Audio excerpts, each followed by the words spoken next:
Fort Whipple was established in 1864 as part of the territorial government's getting set up in the area. Troops had come out, and these are California volunteers. So they're guys from California that walked over to New Mexico, walked across southern Arizona in the summer to basically Las Cruces, then up to Albuquerque, and then over here. All walked. Wow, who knows how many pair of shoes they wore out.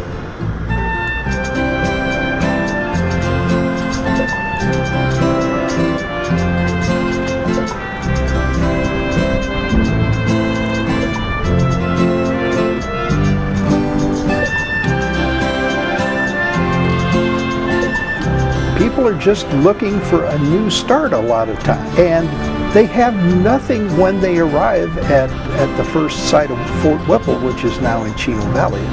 They call it Camp Clark.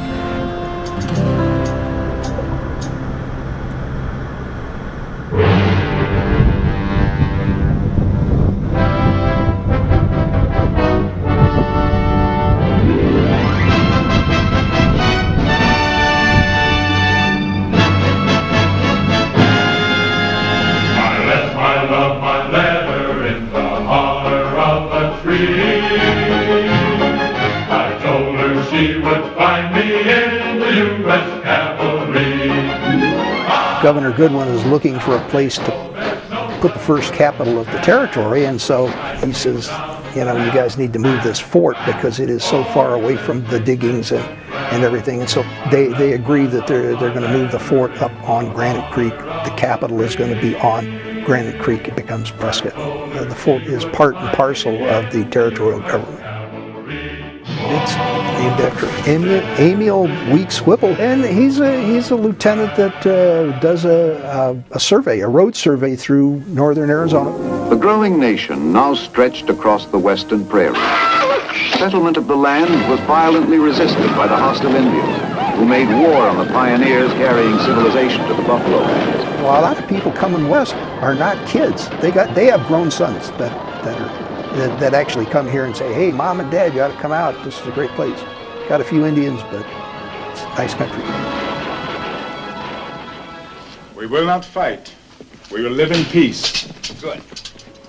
Well, Mr. Tanner, it's all over. I think we've seen the last of the Indian wars. By the turn of the century, the bloody work of the trooper and his steed was over in the West. America's frontiers were secure at last. For the first time in half a century, peace pervaded the plains and the mountains, and life for the tough cavalrymen became almost routine after the capitulation of the long warring red men.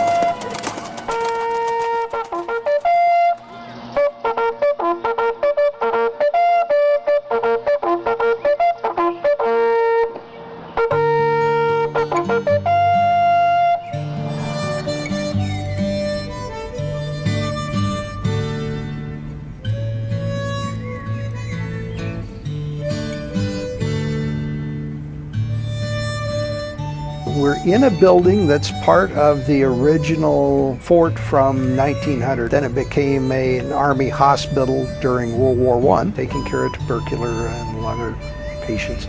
And then it becomes the VA. And so it's actually the only VA hospital with a museum. It's in one of the historic houses. It's the only house that's painted in the original color scheme, which is kind of a cream color with green trim. Called Building 11. That's what the government calls it, Building 11. It is an original 1905 or 06 officers' quarters. Now junior officers, but it's got 4 floors. It's got a 1,000-foot attic, a 1,000-foot second floor, which would have been, you know, bedrooms.